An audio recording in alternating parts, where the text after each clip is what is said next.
En ces moments du COVID-19, c'est le temps d'utiliser sa voix, c'est le temps d'utiliser nos atouts pour être capable de passer au travers de ces moments parfois un peu stressants. Et une des façons pour vraiment passer ça, c'est le chant. Je suis en train de préparer des capsules vidéo pour pouvoir accompagner mes élèves à distance, on s'adapte. Mais j'avais le goût aussi, je vois toute la solidarité qui règne autour de ça, puis j'avais le goût de faire ma part en faisant ce que je fais une des choses que je fais de mieux, c'est ça, en fait, chanter. Donc, j'avais le goût de vous en faire profiter. Aujourd'hui, je vous invite à faire, en fait, une des vocalises que je fais à la base systématiquement. J'ai appris ça avec ma professeure de chant, Joanne Raby, qui est une excellente professeure. Si vous avez l'occasion d'aller suivre des cours avec elle dans le bout de Saint-Lambert, est vraiment excellente. Elle a sa propre école de musique et tout ça.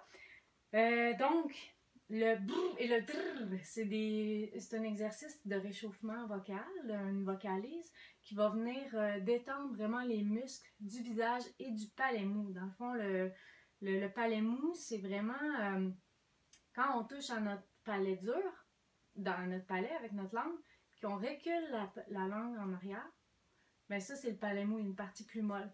Puis c'est cette partie-là qui va recevoir le son quand on chante. Quand on chante, le son sort, puis il va être propulsé, puis il va vibrer avec cette partie-là.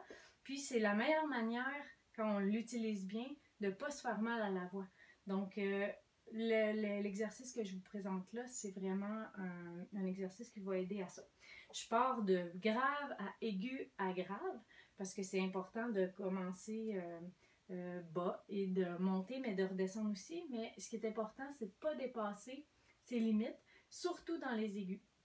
Parce que quand on ne maîtrise pas encore le palais mou, donc, c'est possible qu'on chante plus de la gorge, puis c'est là qu'on vient se briser la voix, qu'on peut se faire mal, se faire une extinction de voix, etc. Fait que vraiment, quand vous sentez que c'est trop aigu, moi je vais aller le plus aigu que je peux. Ça se peut vous pousser à dépasser ça, mais l'idée aujourd'hui, c'est vraiment de développer, de se réchauffer, c'est-à-dire. Donc, voilà, on commence sur un sol. Puis ça se peut que, dans le fond, on n'a pas dépassé quand on est dans les aigus, mais quand on redescend dans les graves, on va probablement redescendre plus bas. Puis ça, c'est correct. En fait, c'est même détendant pour la voix. Quand on a parlé beaucoup, quand on a chanté, on l'a utilisé beaucoup, mais rendu dans les graves, puis qu'on tombe à presque plus de son, ça s'appelle le break, quand ça craque un peu la voix. Ça, c'est en fait, c'est justement, ça fait du bien, puis ça aide justement à élargir le registre. Donc, on y va comme ça. Et on veut faire des brrr, des drrr, le brrr. On détend la bouche, puis ça fait vraiment vibrer les muscles du visage. Et le trrr, ça fait comme un petit massage sur son palais. Puis ça va venir détendre en fait les muscles intérieurs de notre boîte de résonance. On y va.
Bonne journée!